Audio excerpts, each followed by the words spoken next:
Boa tarde, pessoal. Essa aula de hoje é sobre fotomultiplicadores. Beleza? Vou tentar ser mais breve aqui para vocês não precisarem utilizar a opção aí de velocidade mais rápida, né? Mas fique à vontade também, assistir com velocidade mais rápida às vezes é até melhor, eu gosto, em alguns casos. Tá, então, vou começar falando um pouquinho sobre o que a gente já falou, sobre as válvulas termoiônicas, né? Então, o século XIX, né, foi marcado por um aumento considerável no estudo dos tubos com vácuo, né? Então, o exemplo lá do tubo de Crookes, né, que foi o tubo muito utilizado no século XIX, que eles faziam vácuo no tubo e aí observavam, né, efeitos de emissão de elétron, né, batendo em placa que emite luz ou na placa metálica arrancando elétrons. Então, no século XIX estava bombando, né, estudo de efeitos de feixe de elétrons em tubo com vácuo, né? Então, dentre esses cientistas e inventores estavam o Thomas Edison, esse William Goldstein, né, o Tesla, Nikola Tesla, o Hittorf, né? Todos esses cientistas estavam estudando, né? Eles estavam motivados na descoberta, né, do tubo para aplicação em diversos tipos de equipamentos, né? Rádios, telefone, retificadores e amplificadores de sinal, né? Então, como eu expliquei para vocês na válvula termoiônica, o filamento incandescente no meio emite elétrons e deixa passar a corrente elétrica em apenas um sentido, né? Ou seja, foi o precursor do diodo, né, semicondutor. São as válvulas termoiônicas, né? Por que eu falei das válvulas termoiônicas? Porque os fotomultiplicadores, né, ou também chamado de PMT, né, que vem da sigla em inglês Photomultiplier Tube, eles são detectores de luz, né, e são extremamente sensíveis, detectores de luz extremamente sensíveis, e eles fazem parte de uma classe de tubo com vácuo também, tá? Então, os fotomultiplicadores fazem parte de uma classe de detectores em tubo de vácuo, tá? Como eu vou explicar em seguida. Esses detectores conseguem detectar radiação na região ultravioleta, visível e infravermelho próximo, tá? Ele tem uma limitação, né, na região, no espectro eletromagnético. Eu vou explicar o porquê disso, né, mas ele não consegue, por exemplo, medir, detectar radiação em qualquer tipo de onda eletromagnética, né? Eu vou explicar o porquê disso quando eu falar sobre o funcionamento, tá? E ele consegue, né, então detectar e multiplicar da ordem de 100 milhões de vezes, né? Ou seja, 10 a oitava aqui, ele tem um ganho altíssimo, então é um dos sensores de luz mais sensíveis que existe hoje, tá?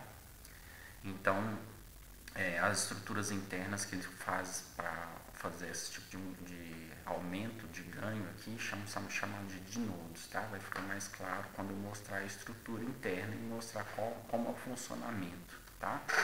A invenção dos fotomultiplicadores, né, ela só foi possível após a descoberta de dois fenômenos importantes, né, que é o efeito fotoelétrico, né, e a emissão secundária.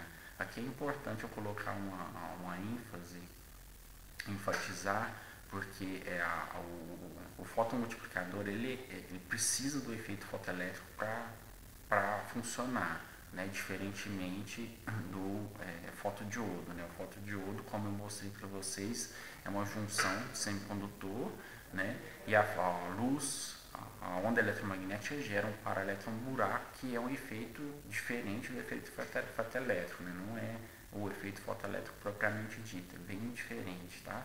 Então, o fotomultiplicador, sim, precisa do efeito fotoelétrico, tá? E da emissão secundária. Então, obviamente, ele só foi possível a descoberta e desenvolvimento do fotomultiplicador depois do desenvolvimento dessas duas teorias aqui, tá? Então, vamos começar falando um pouquinho sobre o efeito fotoelétrico, né? Mais uma vez, como é o efeito que se baseia o funcionamento do fotomultiplicador. O efeito fotoelétrico foi descoberto em 1887 por Hertz, né? Tá aqui a fotinha dele, através de experimentos, né, onde ele colocava eletrodo metálico dentro de um tubo a vácuo, né, exposto à radiação ultravioleta.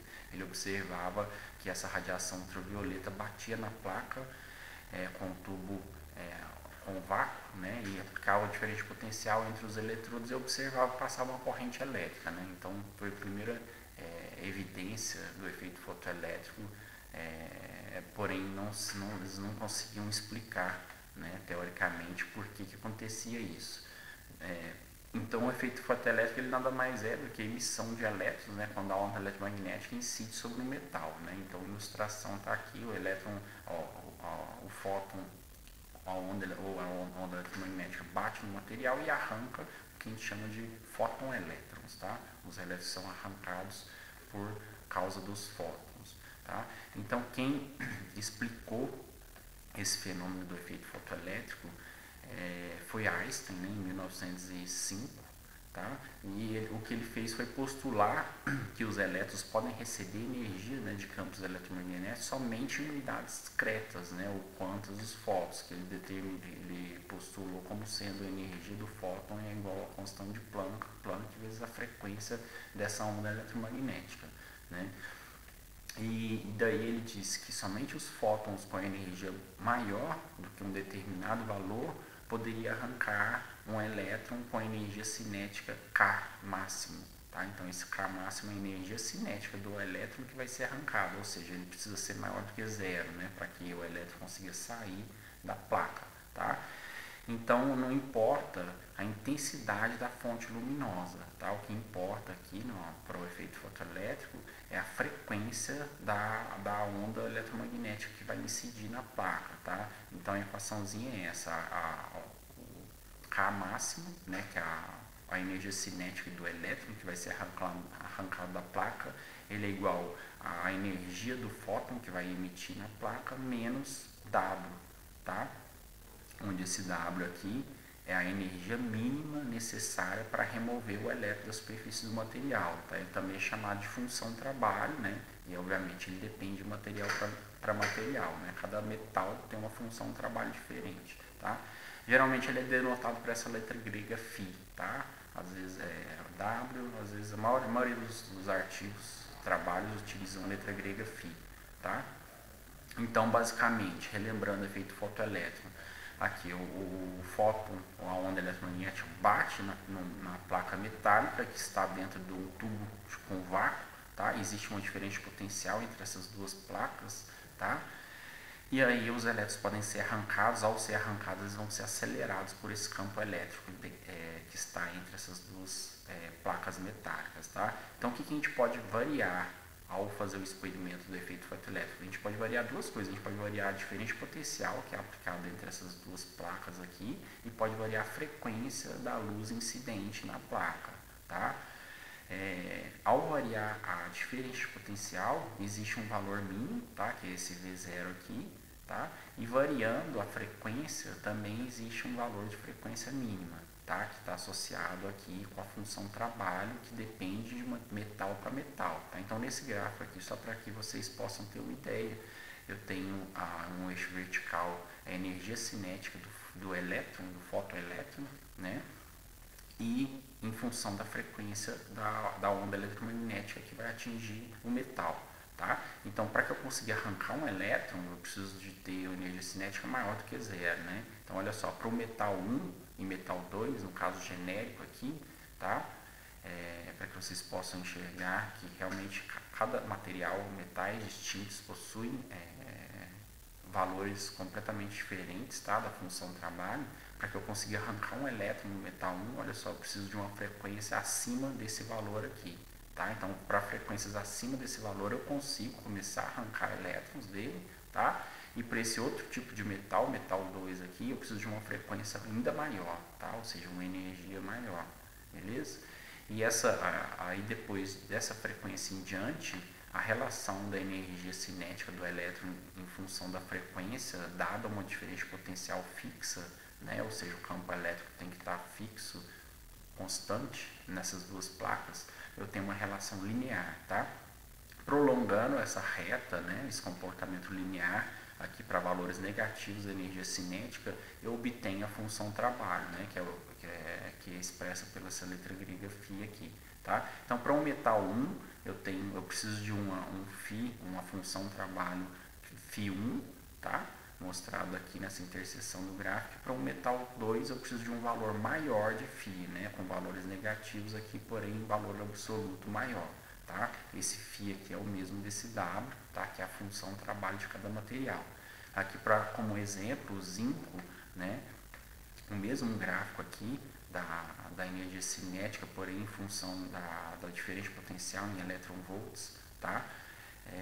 Em função da frequência em Hertz da onda eletromagnética. Para o zinco, olha aqui, ó, só, ele precisa de uma fóton com energia, ondas eletromagnéticas, né, melhor assim dizendo, com frequência de 10.4 Hz, tá lá no ultravioleta, tá? Olha só, o espectro visível está nessa região aqui, do vermelho para o azul, violeta, tá?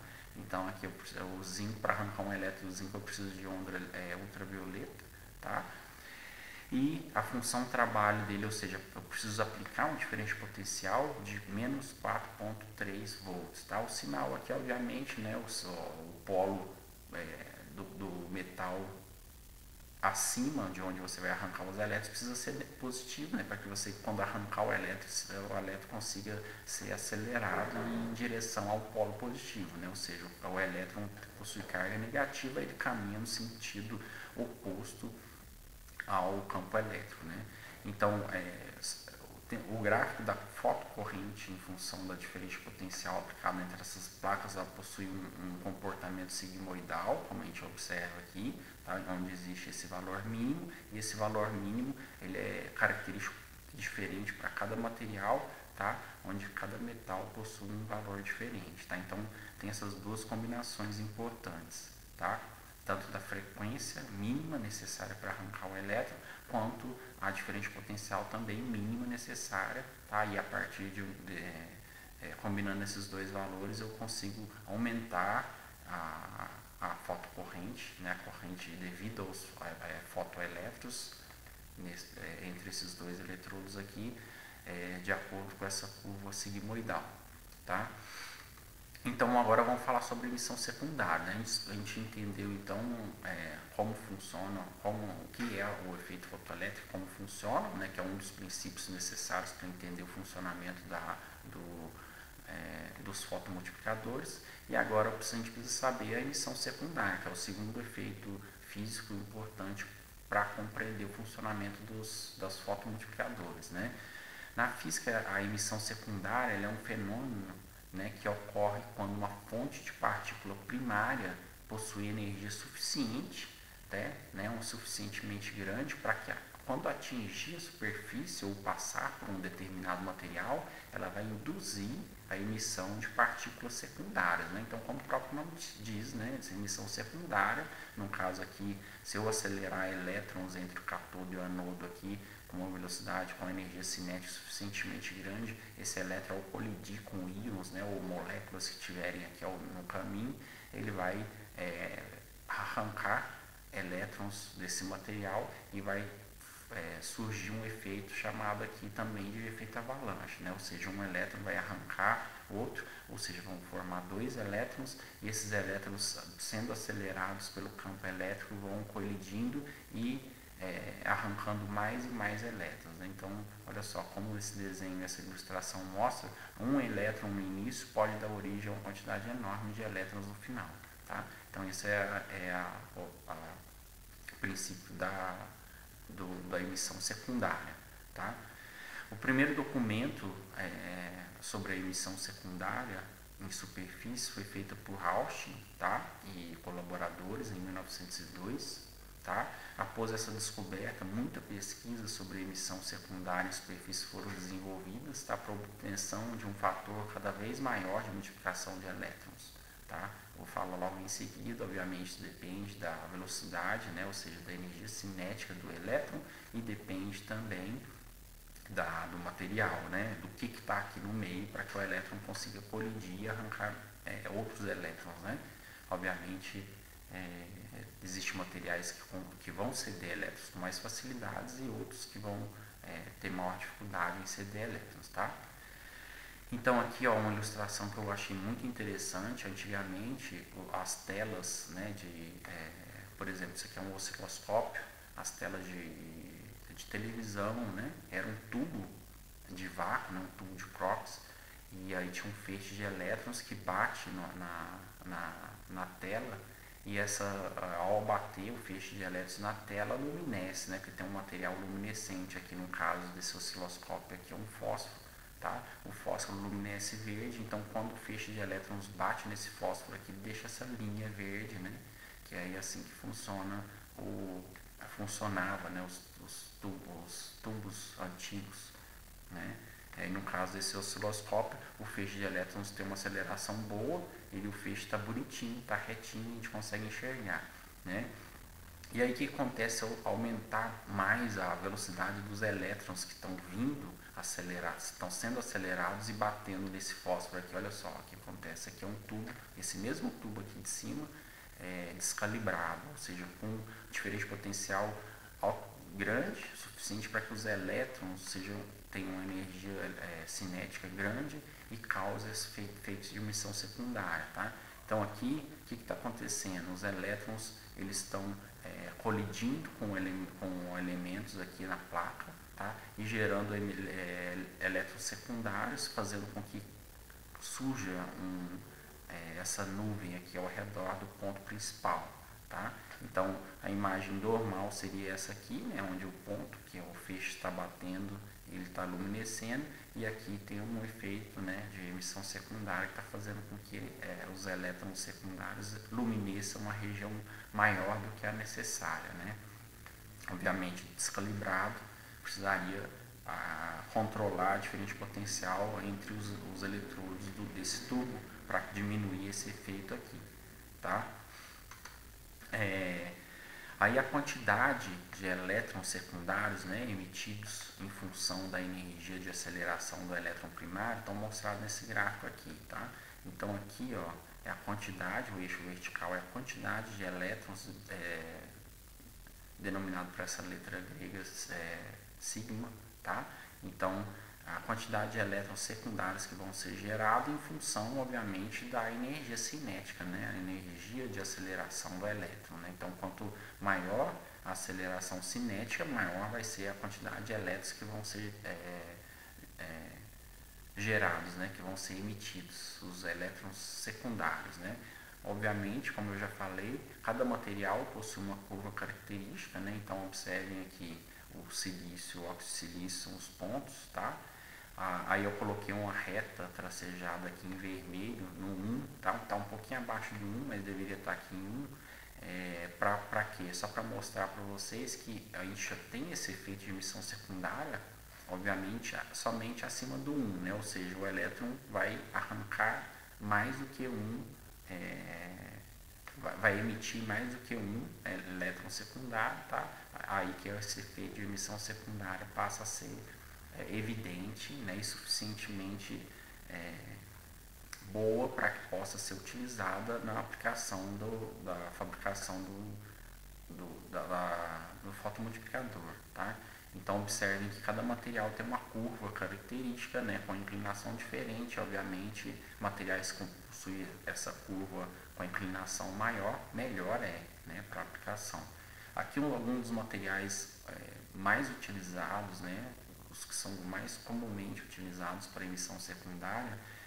O campeão de todos, tá? Eu vou mostrar para vocês o porquê disso, é o antimônio de alcalino, tá? Que são esses dois compostos aqui, ó, o K2CSSB, tá? E o CS3SB, tá? E são esses dois compostos aqui, não juntos, tá? Separados, ou se usa esse ou esse outro aqui, eles ambos são chamados de antimônio alcalino, tá? Eles ambos são os campeões em utilização para a fabricação dos fotomultiplicadores, tá? Tem outros tipos de materiais também muito bons, o óxido de berílio, tá? O óxido de magnésio, o fosfato de galho, fosfeto de arseneto de galho, tá? Que é esse GaAsP, que é um semicondutor, e o óxido de chumbo também, tá? Aqui só para mostrar para vocês, dois deles estão nesse gráfico aqui. Esse gráfico é a mesma coisa, tá? a relação da emissão dos elétrons secundários em função da aceleração, né, a voltagem que vai causar aceleração nos elétrons, tá? Aqui o eixo aqui na base já está em 1, tá? Então assim, acima desse eixo aqui já está gerando mais de um elétron secundário, tá? Então olha só, o antimônio alcalino, que é esse K2CSSB aqui, tá?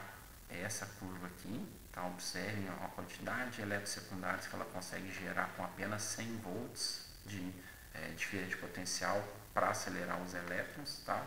Olha só, aqui chega quase aqui é 2, 3, 4, na realidade eu acho que está em escala maior, né? Daqui é uma década, está em escala logarítmica, que deve ser 4 para 8, 1, 2, 3, 4, 5, tem uma quantidade de divisões menores aqui, que deve ser 3, 6, aqui deve estar próximo de 7 ou 8 elétrons secundários que ele gera com a diferente potencial de 100 volts, tá?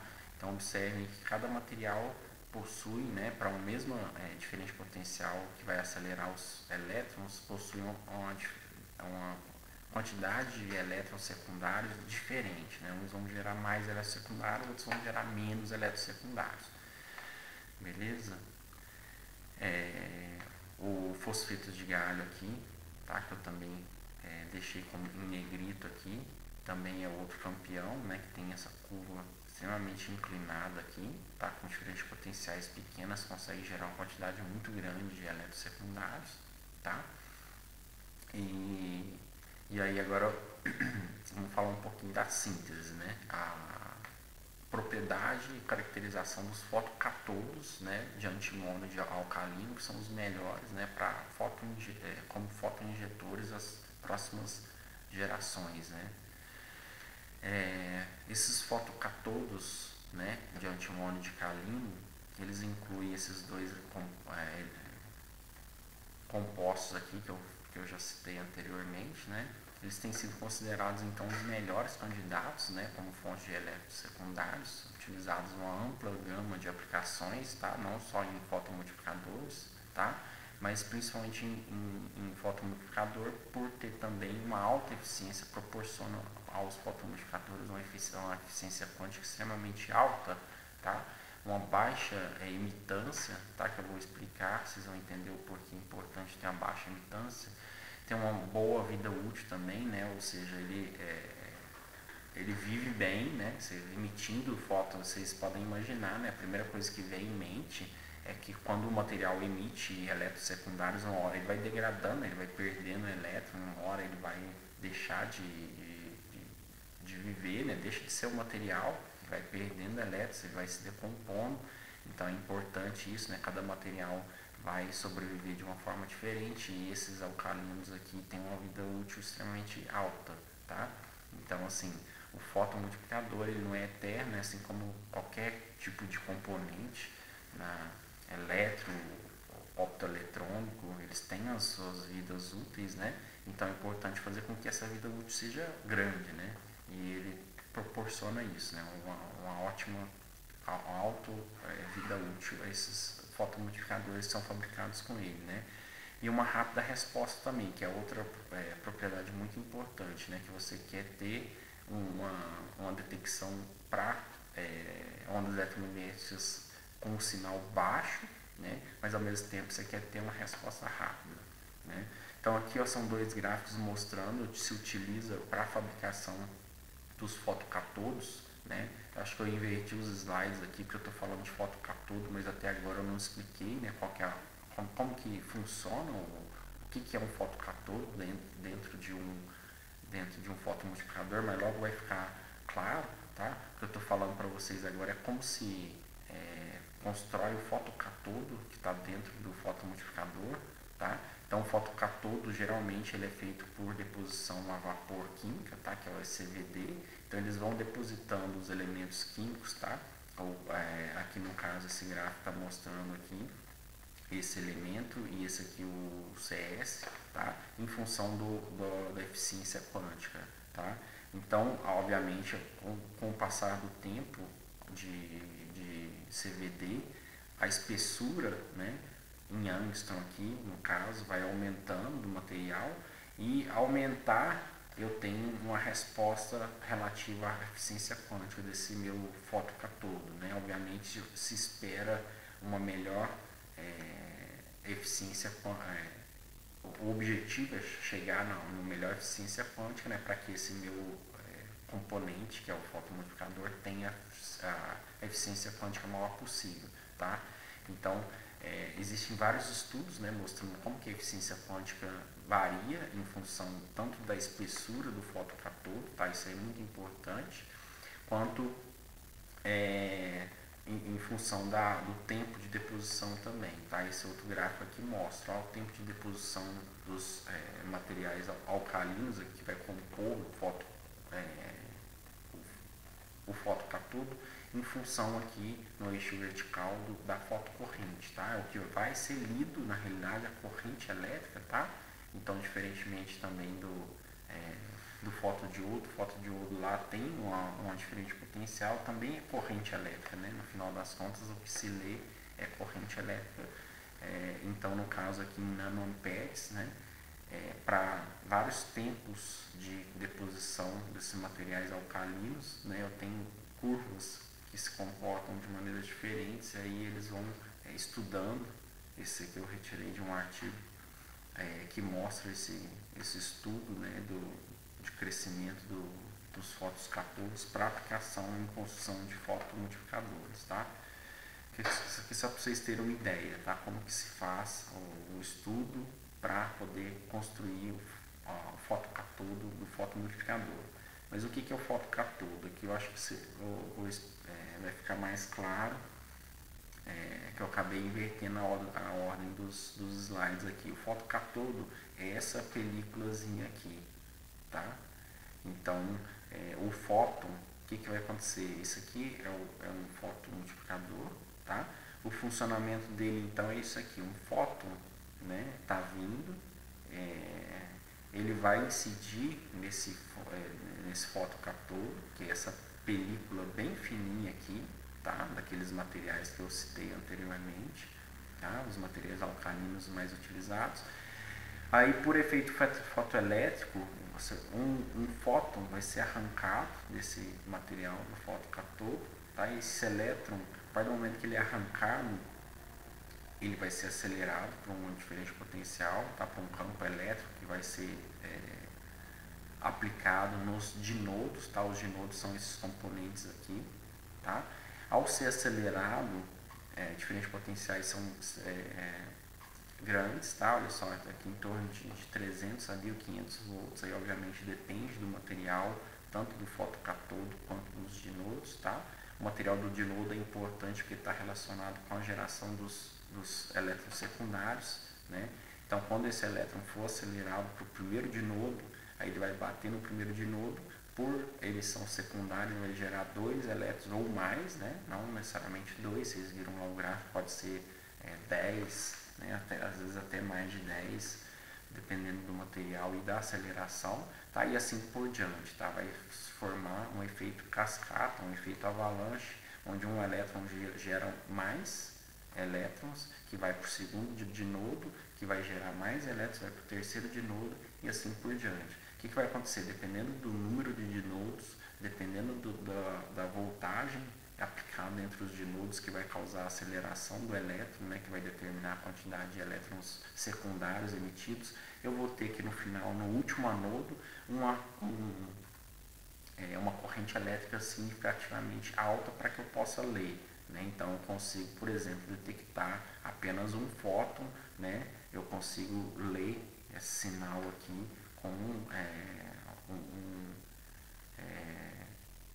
um equipamento eletrônico, né? Para que eu possa fazer utilização desse fotomultiplicador como um sensor óptico, tá? Um loquinho, tá? Posso ocupar um loquinho aqui, acho que a corrente aqui está em torno na ordem de nanoamperes, tá? Para pequenas fótons ou ondas eletromagnéticas incidindo aqui no fotocatodo, tá? Então aqui tem um gifzinho animado, tá? Só mostrando aqui para quando o fóton chega, ele gera um fotoelétron que bate nos dinodos e são multiplicados, né, por emissão secundária e vão se multiplicando cada vez mais até chegar no último dinodo, tá? Ou um anodo, tá? E esse sinal vai ser coletado pelo lock-in, tá? Ou pelo o dispositivo que for utilizado para fazer a leitura, tá? Então aqui só um pouquinho da história. Tá? Em 1935 o Lambs e colaboradores eles tiveram sucesso, né, ao desenvolver esse primeiro tubo, né, triodo, que era chamado triodo, que tinha só 3 componentes de aceleração aqui, tá? Então era um tubo triodo fotomultiplicador, tá? Com fotocatodo combinado com apenas um estágio de dinodo, tá? Então na realidade só tinha um estágio de nodo, né? E no caso o anodo, que era esse aqui, então era por isso que o trinodo, né, era o fotocatodo, desculpa, passei sem querer, era o fotocatodo, um dinodo e o anodo, tá? Então 3 componentes, o primeiro fotomultiplicador que foi feito em 1935, tá? Aí no ano seguinte, em 1936, esse cara aqui com colaboradores também, tá? Eles desenvolveram o primeiro fotomultiplicador com mais de um estágio de dinodo. Então eles observaram, falaram, por que ao invés de ter apenas um dinodo e o anodo, por que a gente não acrescenta mais e mais dinodos para fazer com que os elétrons sejam multiplicados cada vez mais, né, para ter um sinal final maior, tá?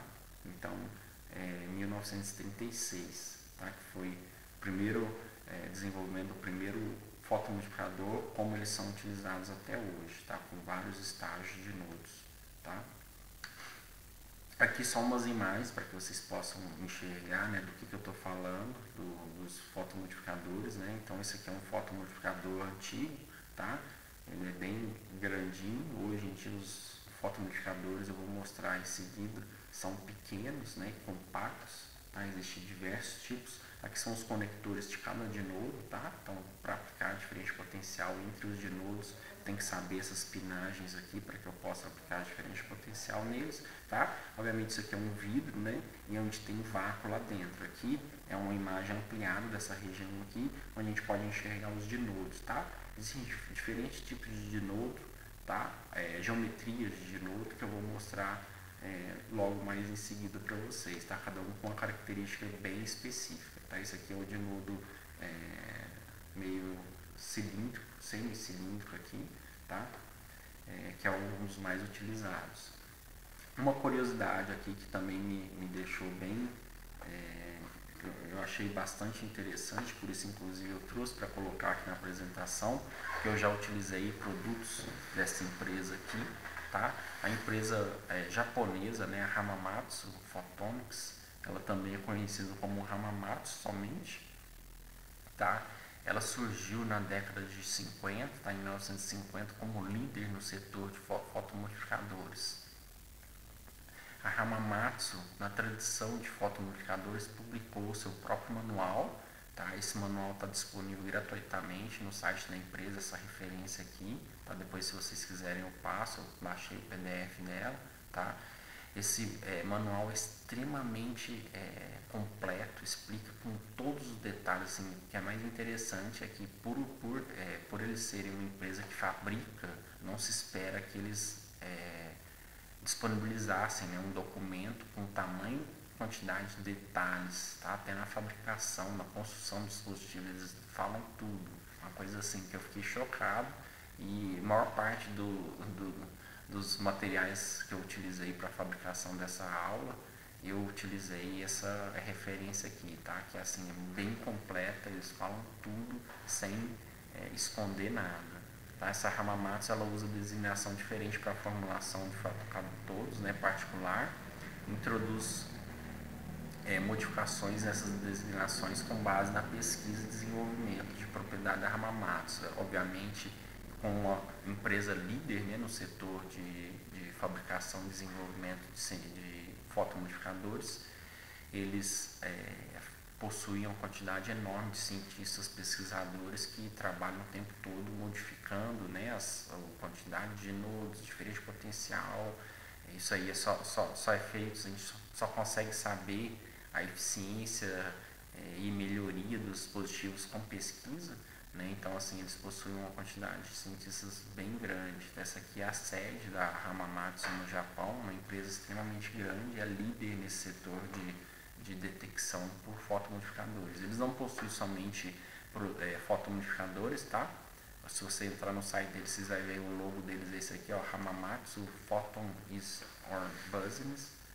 Então, assim, o negócio deles é fóton, tá? Então, assim, eles possuem vários outros tipos de produtos, tanto de detecção, que fotomodificadores de avalanche também, eles fabricam fontes de luz com laser, né? Diferentes tipos de laser, semicondutores também produz, tá? Mas o forte, eles são líder desde 1950 em fotomultiplicadores. Então vamos adiante.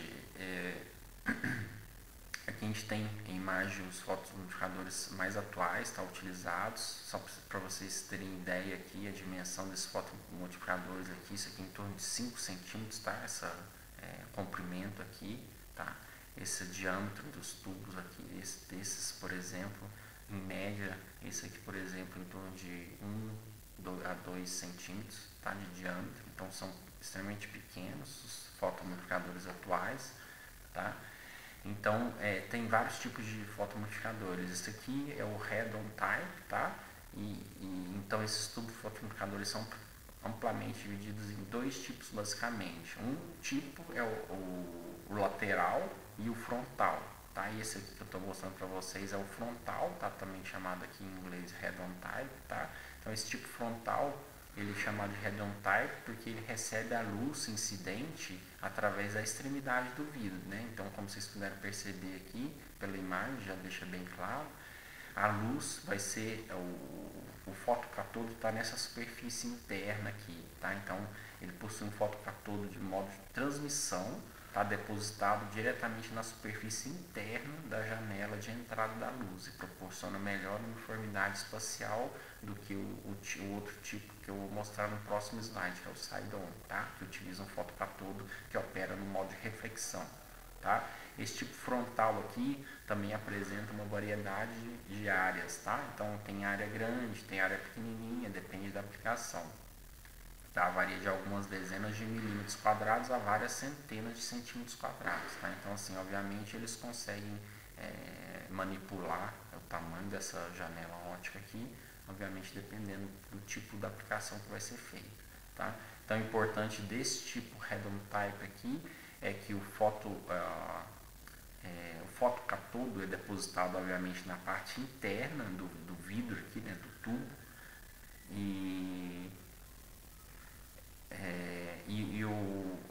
os fótons vão ser detectados aqui, tá? Nessa entrada do topo desse fotomultiplicador, tá? Aí tem esse outro aqui que é o side-on type, tá? Esse side-on type aqui são os fotomultiplicadores laterais. Eles vão receber a luz pela lateral, tá vendo? Tem uma janelinha aqui, é aqui que vai entrar a luz, tá? E a luz vai bater o fotocatodo não está aqui na janelinha, tá? Eu vou mostrar no próximo slide como é que funciona. É um fotocatodo de reflexão, tá? Não é de transmissão. Então esse aqui tem um fotocatodo de transmissão, né? Então quando o elétron bater aqui nesse fotocatodo que está nessa película aqui, vai gerar um elétron por efeito fotoelétrico que vai ser acelerado e assim por diante, tá? E nesse outro caso aqui, vai ser por reflexão. Vou mostrar, vai ficar mais claro nos próximos slides, tá? E tem outro tipo também, o terceiro e último tipo desenvolvido pela Hamamatsu, que é esse tipo, né, compacto em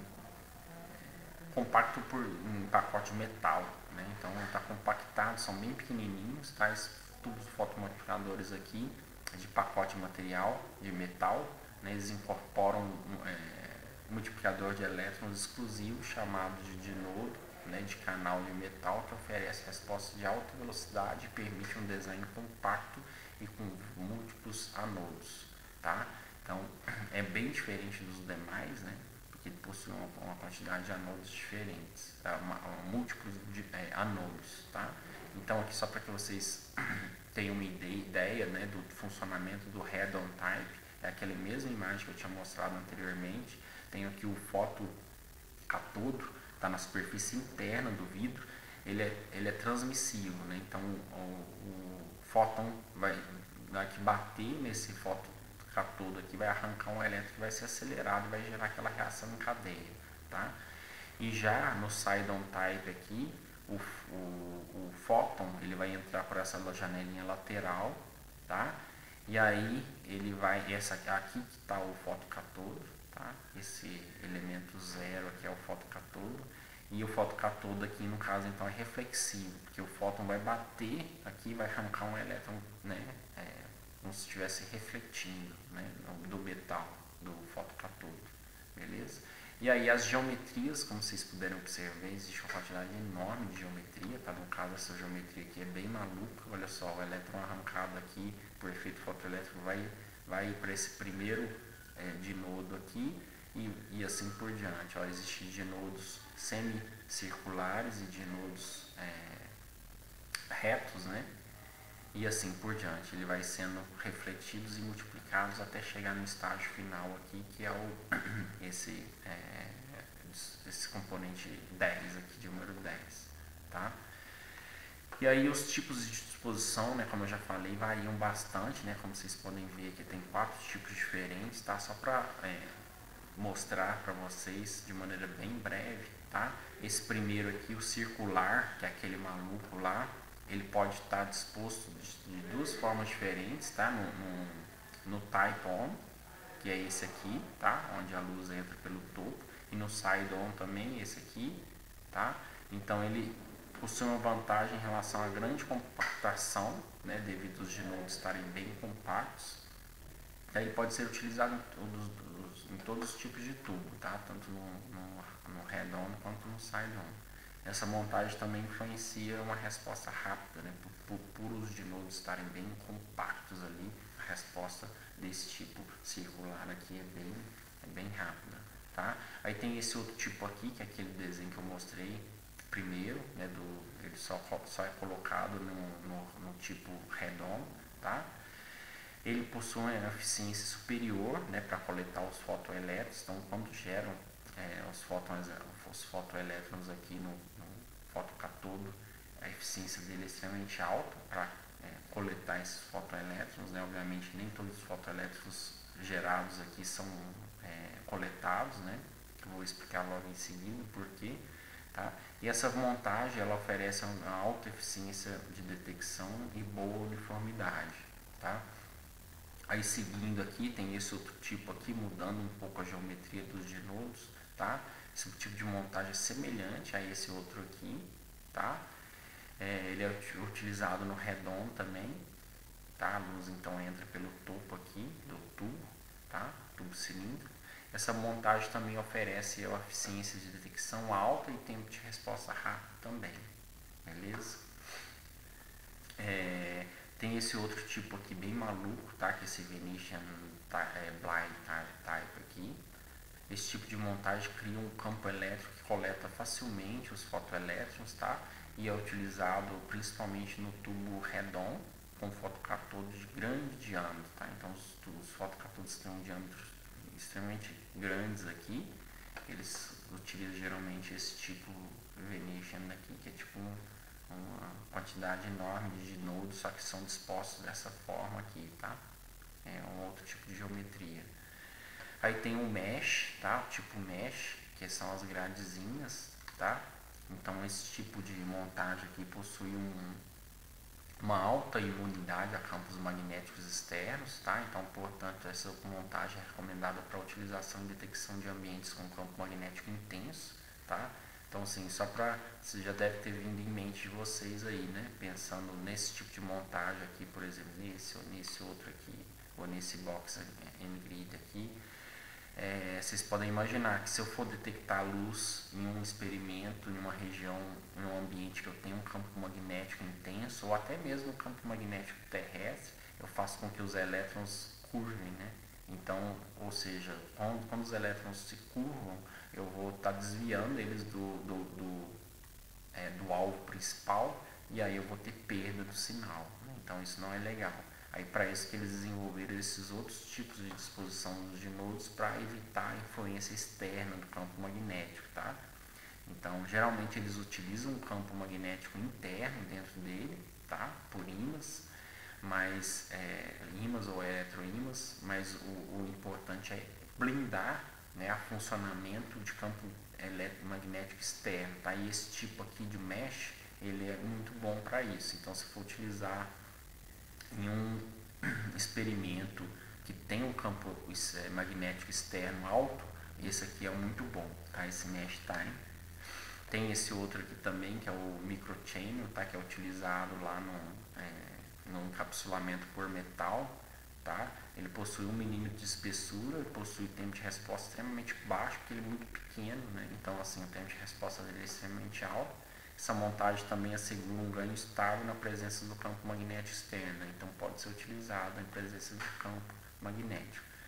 Esse outro aqui, o sétimo tipo de geometria diferente, tá? Olha só, eles conseguiram montar, a Hamamatsu desenvolver esse número 7 aqui por conta de um sistema, um dispositivo de microusinagem, tá? Que eles desenvolveram lá na Hamamatsu. Então isso aqui são tudo metais, né? Os dinodos, e esses dinodos aqui são extremamente pequenos, tá? Então são na ordem de micrômetros as dimensões dele, e ela só foi possível por conta desse desenvolvimento de uma máquina de microusinagem, tá? Que cria esses dinodos pequenininhos aqui, tá? Obviamente foi uma tese de doutorado aqui, muitos cientistas brincando com as geometrias, né, fazendo simulações no computador e desenvolvendo essas simulações na prática, né, através de fotolitografia, microusinagem. Eles vão mexendo na geometria desses dinodos para tentar aumentar cada vez mais a eficiência quântica, tempo de resposta e as demais características importantes do fotomultiplicador, tá? Por último aqui, para finalizar os tipos de disposição de geometria do dinodo, esse Electron Bombardment Type aqui, tá? Nesse tipo de montagem, os fotoelétrons são acelerados por uma única alta voltagem, tá? E colide com um semicondutor que produz um ganho, tá? Então é bem diferente, funciona mais ou menos igual o fotodiodo de avalanche, tá? Então é bem diferente, o elétron vai ser bombardeado aqui, como se fosse uma bola de boliche batendo nos pinos aqui. Na partir desse momento ele vai criar uma avalanche de elétrons que vão ser coletados aqui, tá? Essa estrutura simples possui características boas de baixo ruído, excelência de uniformidade e alta linearidade, tá? São características, propriedades muito importantes dos fotomultiplicadores. Aí só para ter em mente algumas características, propriedades de cada um dos tipos de dinodo, né? Então aqui daquelas que eu citei anteriormente, circular, box and grid, linear, focalizado linearmente, o Venetian, né? O fine mesh e assim por diante. Cada uma vai ter características de tempo de subida, rise time, o fall time também, né? Pulso de linearidade, tá? Imunidade ao campo magnético externo. Olha só o fine mesh aqui de 500 a 1500, tá? Isso aqui é microtesla, tá? Enquanto que os outros aqui, obviamente, né, não suporta campos magnético externo muito alto, tá? E aí, obviamente, dependendo do tipo de aplicação que você for utilizar, né, você precisa analisar todas essas características aqui: alta velocidade, alta linearidade, né, boa eficiência quântica, né, sinal ruído, tá? Para todos eles, uma coisa que a Hamamatsu deixou bem claro, que é muito importante para que tenha uma eficiência na coleção, né, para coletar os fotoelétrons do fotocatodo de maneira eficiente, precisa de ter a diferença potencial acima de 100 volts, tá? Entre o fotocatodo e o primeiro dinodo, tá? Então o fotocatodo é onde vai gerar o fotoelétron, tá? E aí o primeiro o dinodo precisa ter no mínimo 100 volts, tá? Para que tenha uma eficiência de coleção, olha só, de 98%, tá? Acho que não é necessário acima disso, porque você vai aplicar uma diferença potencial extremamente alta de maneira desnecessária, tá? Então, valores menores que isso também, olha só, 50 volts, você vai obter uma eficiência de coleção desses fotoelétrons menor, né? Aqui, 80 e alguma coisa, 85%, tá? Em relação à eficiência quântica dos fotomultiplicadores, né? A equação para determinar a eficiência quântica dos fotomultiplicadores é dada por essa relação aqui, né? Eta é o símbolo utilizado para designar a eficiência quântica, né, dos detectores. Então, essa equação, todos esses parâmetros aqui, o R maiúsculo é o coeficiente de reflexão da luz pela superfície do fotomultiplicador, né? Obviamente é muito importante esse coeficiente de reflexão, né?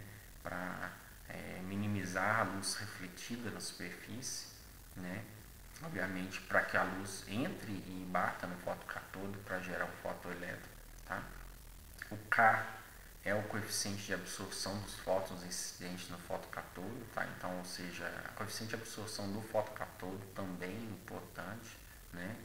Esse P com a letra grega aqui é a probabilidade que a luz absorvida no fotocatodo excite elétrons com energia maior do que a energia de vácuo, né? Que aí eu já falei sobre em relação ao efeito fotoelétrico. O L maiúsculo aqui está no denominador, mas duas vezes, né? Então observe que ele está no denominador, mas ele está 1 sobre KL, é o comprimento médio de escape dos elétrons excitados, tá? O PS é a probabilidade que os fotoelétrons gerados no fotocatodo sejam injetados no tubo a vácuo, tá? E a letra grega Mi aqui é a frequência da luz, né? Então, obviamente, todos os componentes, todos os parâmetros que influenciam para melhorar a eficiência estão no numerador, né? E os termos que vão fazer com que a detecção seja piorada vão para o denominador, tá? Essa relação aqui é a mais utilizada hoje, foi descrita pela própria Hamamatsu para o cálculo da eficiência quântica, tá? Dos fotomultiplicadores construídos, tá? A eficiência quântica em gráfico, tá? Para a gente poder enxergar, ela é dada então em função nesse gráfico aqui, tá? Onde se coloca aquela sensitividade lá que eu já mostrei nos fotodiodos em função do comprimento de onda da luz, tá? Então, cada tipo de fotomultiplicador tem uma curva característica, tá? Não sei se vocês se lembram, mas a inclinação, tá? Que nos diz qual é a eficiência quântica, tá? Como aqui está em escala logarítmica, o eixo vertical está em escala logarítmica, a mesma inclinação para posições distintas possui eficiências quânticas diferentes, né? Obviamente, tá?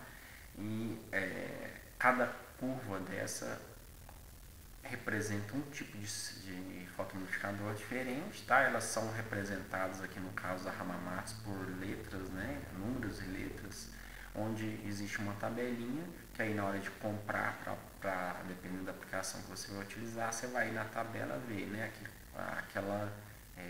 O código daquele fotomultiplicador, qual que é o fotocatodo, qual o material do fotocatodo dele, né? Qual que é a janela ótica dele, de qual material que é feito de quartzo, é feito de vidro, borosilicato, né? E assim por diante, e qual que é a eficiência quântica dele, né? Uma das propriedades mais importantes, a eficiência quântica no comprimento de onda que se pretende detectar, né? Aqui são vários outros, tá? Não vou entrar em detalhes aqui, porque é uma macarronada, né, de curvas aqui representando a eficiência, a sensitividade e a eficiência quântica de cada um dos fotomultiplicadores, né, em função do comprimento de onda, tá? Também a tabelinha com os códigos de cada um deles, tá? Aí outra coisa muito importante aqui é o encapsulamento, né? Pode ser feito em vários tipos de materiais, como eu já falei, pode ser utilizado cristal, safira, né? O vidro que transmite no ultravioleta, né? Como eu já falei, o vidro ele bloqueia o ultravioleta, então para que você possa utilizar a detecção do ultravioleta tem que ter um vidro especial, não pode ser vidro comum, né? De silício. Então esse tipo de vidro aqui, por exemplo, é um vidro que tem, esse aqui é a transmissividade, transmitância, desculpa, tá? Transmitância é o inverso da absorbância, tá? Então assim, o quanto uma amostra é transparente, né? Ou seja, quantos por cento ela deixa passar naquele comprimento de onda que está aqui no eixo horizontal, tá? Então aqui é 100%, vocês podem observar que ela chega próxima a 100% em algumas regiões do espectro, tá? Então se você quiser trabalhar no visível, aqui ó, de 400 até 700, é vidro comum, né? Possui uma transmitância muito boa na região do visível, o vidro comum, não precisa gastar dinheiro com vidro mais caro, né? Agora, se for trabalhar no ultravioleta, aí é o problema, porque para trabalhar no ultravioleta, o vidro bloqueia, e aí você precisa de um cristal de quartzo, que é extremamente caro, ou outros tipos de vidro que deixam passar no ultravioleta, tá? Então, a sílica sintética, aqui, se não me engano, isso aqui é o quartzo, cristal de quartzo, os valores são altíssimos, o cristal de quartzo, ele deixa passar bem o ultravioleta, tá? Mas, obviamente chega um certo comprimento de onda aqui inferior que ele absorve, né? Vocês podem observar aqui que sempre todas as curvas têm essa característica aqui. Energias muito altas, que são comprimentos de ondas pequenos, a curva cai, a transmitância cai, né? Ou seja, a absorção aumenta, tá? É uma característica da maioria dos materiais. Se for observar a absorção, é o contrário, né? Então, para comprimento de ondas maior, a absorção sempre sobe, porque a energia é muito alta. Essa energia muito alta, obviamente, vai excitar, vai conseguir excitar o material, tá? Então, essa aqui só para que vocês possam ter uma ideia sobre a janela óptica, que tem que ter uma transmitância boa na região, né? Obviamente, que vai ser medida, que vai ser detectada. Outro ponto importante é a corrente escuro, tá? A corrente de escuro, assim como os fotodiodos, né, ou qualquer outro tipo de fotodetector, mesmo operando na escuridão total, né, se colocar o fotomultiplicador no total escuro, os fotomultiplicadores possuem uma corrente elétrica, né, que a gente chama ela de corrente escuro. O fotodiodo também tem isso. Essa corrente ela deve ser mantida no menor possível, né, o maior nível possível, já que os fotomultiplicadores são utilizados para detecção de intensidade muito pequena de luz, né, como eu falei para vocês. Se você for utilizar para detectar apenas um fóton, né, por exemplo, em experimentos de emaranhamento quântico, tá? Eles querem utilizar para detectar poucos fótons. Então, obviamente, esse corrente escuro aqui tem que ser o mínimo possível, tá? A corrente escura no fotomultiplicador já pode estar associada com várias causas, tá? Vou citar alguma delas aqui. Emissão termiônica do fotocatodo ou dinodo, tá? Então, assim, se ela esquentar, aí ela emite elétrons, né? Então, assim, o ideal para quem vai para diminuir a corrente escura, para quem quer utilizar o fotomultiplicador para detecção de poucos fótons, abaixar a temperatura, né? Ou seja, refrigerar o fotomultiplicador, que aí você evita essa emissão termoiônica do fotocatodo, né? Ou dos dinodos, tá? Que calor, né? Vai emitir os elétrons. Outro tipo que gera corrente escura, faz aumentar a corrente escura, é a corrente de fuga, né?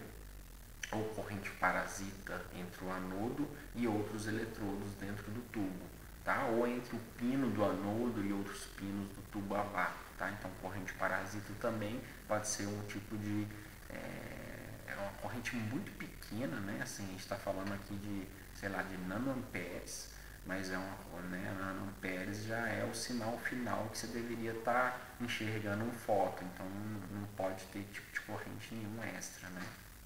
mas nem tudo é perfeito. Terceira fonte, corrente escura, fotocorrente produzida por cintilação do tubo, tá, de vidro ou dos suportes dos eletrodos, tá? Então assim, o encapsulamento dos fotomultiplicadores, eles não tem que ser os mais puros possíveis, tá? Se eles tiverem, por exemplo, algum elemento césio que fluoresce com ultravioleta, né, ou com algum tipo de radiação ionizante, ele vai cintilar é emitir luz mesmo, tá? E essa cintilação esse fóton da cintilação vai bater no fotocatodo, que vai gerar um elétron que vai gerar uma corrente, né? Então ela também é considerada como corrente escura, tá? Então assim, o vidro do encapsulamento ele tem que ser bem puro para evitar esse efeito de cintilação, tá? O outro tipo que induz a corrente escura é a corrente de emissão de campo, tá? Também corrente de ionização devido a resíduos de gases no tubo, né? Obviamente o vácuo aqui tem que ser o mais perfeito possível, que se tiver qualquer gás aqui, aí o elétron pode bater nesse gás e gerar uma ionização, né? E fazer aumentar a corrente escura. E por fim, corrente de ruído causada por raios cósmicos, né? Então, vocês terem uma ideia que até os raios cósmicos influenciam na corrente escura dos fotomultiplicadores, tá? Radiação de radioisótopos, tá? Contido no tubo de vidro também, tá? E radiação gama natural do meio ambiente, né? Então, a gente está sendo bombardeado por radiação gama. Essa radiação gama ela pode bater no fotocatodo e gerar um elétron e aí gera uma corrente escura, né? Então, o material do vidro do encapsulamento, mais uma vez, né, se ele possuir radioisótopo, esse radioisótopo pode decair emitindo a radiação e essa radiação bate nos componentes gerando elétron, né? Então também gera corrente escura. Isso aí sempre tem que ser evitado, tá? Aqui só para vocês tenham uma noção da corrente escuro, tá? Que é o dark current aqui em inglês, no eixo vertical. Ele depende da diferente potencial aplicada entre os componentes, entre os dinodos, o fotocatodo e os dinodos, tá? Obviamente, aumentando o diferente potencial, você aumenta a corrente escura, então é uma queda de braço, né? Se você quer aumentar para aumentar o ganho, mas ao mesmo tempo que você aumenta a diferente potencial, para aumentar o ganho, você aumenta a corrente escura. Então, essa queda de braço ela precisa ser bem equilibrada, né? Você tem que ter uma quantidade exata de diferente potencial para que você tenha uma relação sinal-ruído boa, tá? Que eu vou mostrar no próximo slide. A relação sinal-ruído é um dos parâmetros mais importantes dos detectores, tá? E aqui o outro gráfico, né, em função da temperatura, como eu já falei, né, a temperatura obviamente influencia no efeito termiônico. Então, se você aumenta a temperatura, você aumenta a injeção de elétrons pelo efeito termiônico nos eletrodos, e aí você aumenta a corrente de escuro, né, tá? Então, obviamente, diminuir a temperatura é sempre o melhor possível, né? Então, só para vocês terem uma ideia aqui da quantidade em amperes do dark current em função da temperatura, operando a temperatura ambiente, tá? Olha só, 10 a menos 8, 10 a menos 9, tá? Então, uma quantidade muito pequenininha de elétrons, uma corrente elétrica extremamente pequena, que é gerada a temperatura ambiente, tá? Se abaixar, abaixa ainda mais, tá? Escala logarítmica desse eixo vertical aqui. Beleza? Então vamos lá para a gente finalizar essa aula. Relação sinal-ruído que eu falei. Então o que é essa relação sinal-ruído? Como o próprio nome fala, tá? Você vai fazer sinal-ruído é igual ao sinal dividido pelo ruído, tá? O sinal é o que? O sinal é quando você joga luz no seu detector, ele aumentou, né, de um sinal baixo para um sinal alto. Então esse I, intensidade P mais D, é o sinal, com ruído incluído, tá? Esse P mais D é a intensidade da fonte luminosa mais ruído, tá? E o ID é a média do ruído, tá? Então, olha só, esse chuvisco aqui é o ruído, tá? Aqui em cima também. E esse ID aqui é a intensidade do ruído, intensidade média do ruído, tá? Então, eu divido por ID, tá? O I deveria ser minúsculo aqui, como está representado na figura, mas dá para entender. Então, essa relação, essa divisão me dá o sinal ruído. Então, essa relação sinal-ruído, obviamente, quanto maior o sinal-ruído, melhor é o dispositivo, né? Então, assim como a eficiência quântica, é importante analisar a eficiência quântica, ela tem que ser alta, né? Para que eu consiga converter bem fóton em elétrons, para que possa gerar o sinal, ou a relação sinal-ruído também é extremamente importante. Tá? Em todos os componentes de detecção de luz, tá? Não só no fotomultiplicador, os fotodiodos também, tá? Na CCD, CMOS, beleza?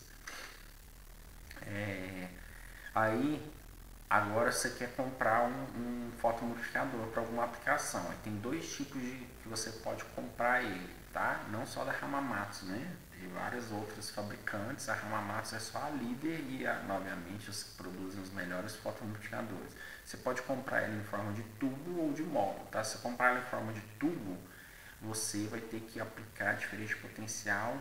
Obviamente, você vai abaixar o datasheet do componente, tá? E aí o datasheet vai te falar, ó, esse aqui é o dinodo, cadê o dinodo 1, é esse pino aqui, o 12, o dinodo 3, o pino 11, e assim por diante, tá? Ele vai te falar quais são os pinos e vai te falar qual que é a diferente potencial que tem que ser aplicada em volts em cada um dos pinos, ou entre o anodo e o último dinodo, tá? E a corrente média que vai ser lida, tá? Então, se você comprar em forma de tubo, você que vai ter que fazer tudo, aplicação das diferentes potenciais, e aí isso aí é bem complicado, né? Eu já utilizei fotomultiplicador para a construção de um instrumento científico, né?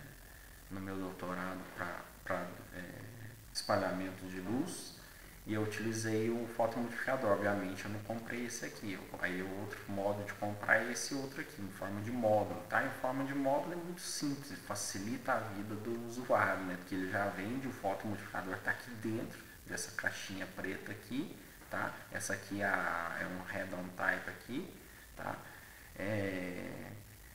Ele vem selado aqui, tá? Então, assim, o fotomultiplicador é tão sensível à luz que ele vem na escuridão total. Você não pode arrancar o selo enquanto você não colocar ele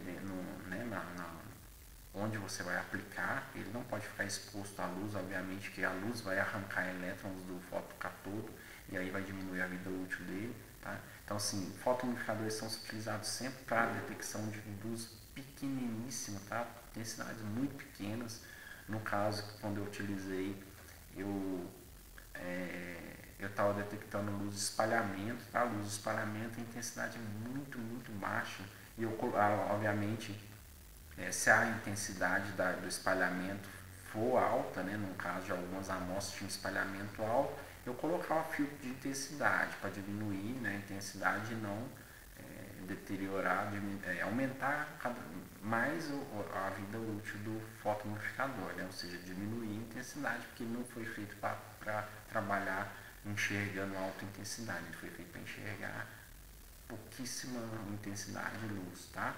Então, quando você compra ele em forma de módulo, é muito simples, porque você vai precisar só de aplicar uma diferente potencial para alimentar ele, o restante da eletrônica está todo aqui dentro, tá? Aí ele vai te dizer qual que é a diferente potencial de saída e a corrente de saída, tá? E aí você pode, na realidade, isso aqui é o módulo que você pode comprar ele em módulo, tá? Você pode comprar ele em módulo para poder ler corrente, tá? Ou seja, você pode ter como sinal de saída corrente elétrica, tá? Você pode ter como sinal de saída diferente potencial ao invés de corrente, tá? Ou o que eu trabalhei foi esse 3 aqui, o Photon Counting módulo, tá? O módulo contador de fóton. Que esse módulo contador de fóton está ilustrado aqui nessa imagem. Ele faz uma como se fosse uma calibração. Quando o fóton bate, ele gera um pacote de elétrons, tá? Então ele faz uma calibragem do pacote de elétrons que chega com quantidade de fóton, né? Então ele consegue contar literalmente os fótons, tá? Chegou 1000 fótons, ele conta lá, 1000 fótons chegaram, tá? Então existem esses três tipos operando em módulo. Obviamente no módulo, como eu falei, é muito simples, basta aplicar diferente potencial também que ele vai fornecer no datasheet, e aí uma vez ele alimentado vão ter os dois fios que você vai fazer a leitura, tá? Esses fios podem estar, você pode ler corrente e voltagem, ou no caso do contagem de fotos é um pouquinho mais complicado, porque você vai precisar de ter uma placa de aquisição para ligar no computador para fazer essa leitura de contagem de fotos. Tá? Então agora só para finalizar aqui, para a gente ir para a reta final, as especificações dos fotomodificadores, né? Existe assim uma quantidade, na hora que você for comprar, mesmo que seja um módulo, tá? Esses PMM aqui são módulos, tá? Então, do inglês, né? Photo Multiplier Module, PMM1, 01, 02 e assim por diante, são vários tipos de módulos, tá? Quando é esse PMT aqui é o tubo mesmo, tá? Então aí você tem que analisar a primeira coisa aqui, essa quantidade, a região espectral que o módulo consegue medir, né? Obviamente você precisa saber onde está a sensibilidade máxima dele, né? Se bate com o laser que você vai usar, tá? A eficiência quântica também, né? Importante, a eficiência quântica também está relacionada à sensibilidade radiante aqui, né? A coeficiência quântica, obviamente, ela muda com o comprimento de onda, né? Então você tem que saber qual que é a eficiência quântica melhor com o laser que você vai utilizar, tá? O ganho também, né? O típico que você vai ter operando o fotomultiplicador nas condições típicas, né? Aí o controle da diferente potencial também, né? Também é importante se analisar para saber como operar ele, tá? O tipo de conectores, né? Se é mono jack aqui, USB, tá? Como que você vai fazer a leitura do sinal, o controle do sinal, tá? Do módulo no caso, tá? A voltagem, né? As voltagens que operam o seu fotomultiplicador também é importante saber. A área efetiva, né? Que é a área do fotocatodo, tá? Também é importante saber qual que é a área dele. A corrente escuro, né? Muito importante saber qual que é a corrente escuro, que dependendo da aplicação que você vai fazer, você precisa ter uma corrente escura extremamente baixa, né? Senão ela vai influenciar nas suas medidas, tá? O tempo de aquecimento, tá? Também, dependendo da aplicação, é importante, dependendo da aplicação, nem tanto. Corrente no anodo, tá? Típica corrente do anodo que chega, ou seja, o que você vai utilizar para ler essa corrente no anodo, tá? É um multímetro, é um amperímetro, será que esse amperímetro consegue medir esse microampere aqui? Se sim, beleza, né? Se não, você vai precisaria de um lock-in. Um lock-in nada mais é do que um amplificador. Aí você gera mais ruído, né? Obviamente devido ao lock-in, mas você amplifica o sinal para você conseguir ler ele, né? Aí o tempo de subida e de descida que eu já expliquei para vocês, né, anteriormente. Então é também importante se você for fazer medidas em função do tempo, as características do rise and fall time, né? Importante saber. São pequenas, tá? Olha só para vocês terem ideia aqui, microsegundos, nanosegundos, depende obviamente de qual fotomultiplicador. O tipo do fotocatodo, né, como eu falei, os alcalinos lá que são os mais utilizados, tá? Possuem eficiência quântica grande, tá? A geometria, né, se é Renon, Saidon, isso aí também é muito importante na hora da aplicação. O tipo do vidro que é utilizado, tá? Dependendo, você precisa saber se é um vidro que o índice de refração, né, se vai ser compatível com o experimento que vai ser utilizado, tá? No mais é isso. Agora só para finalizar, de verdade, as aplicações finais, onde são utilizados fotomodificadores. Fotomodificadores, pessoal, como são detectores extremamente sensíveis, a maior parte das aplicações estão no ramo científico, tá? Então, assim, não se utiliza tanto fotomodificador em indústria, né? É mais no mundo científico mesmo, tá? Então, para detectar radiação ionizante, raio-x, raio gama, tá? Também se utiliza fotomultiplicador. Aí, obviamente, como eu falei para vocês, os fotomultiplicadores estão na região do visível, ultravioleta e infravermelho. Então, para detectar radiação de alta energia, né, que são os raios-x, raios gama, coloca um cintilador na frente do tubo multiplicador, tá? Que tem imagens dos cintiladores, tem vários tipos de cintiladores, né? Tem vidros cintiladores, eles colocam dopagem nesses vidros, tá? E tem polímeros também cintiladores, tem gel cintiladores, tem vários tipos de cintiladores, tá? E coloca o cintilador aqui na ponta, na cabeça do fotomultiplicador, e aí a radiação de alta energia, ele vai fazer com que esse cintilador emita luz, ele brilha mesmo, tá? Ele emite uma luz intensa, o efeito de fotoluminescência, né? Ele absorve essa onda eletromagnética de alta energia e emite vários outros fótons de baixa energia, que esses sim são detectados pelo fotomultiplicador, tá? Então, possui uma aplicação muito alta para detectar essas radiações ionizantes, por conta para saber se essa radiação ionizante está atravessando, né, uma parede, por exemplo, um equipamento de raio-x. Você vai utilizar num hospital, você quer saber se está atravessando o raio-x, se foi feita a blindagem de maneira correta. Então você pode utilizar um cara desse aqui para detectar, tá? E no mundo científico, né, como eu falei também, a combinação de alto ganho, baixo ruído, resposta de alta frequência, tá?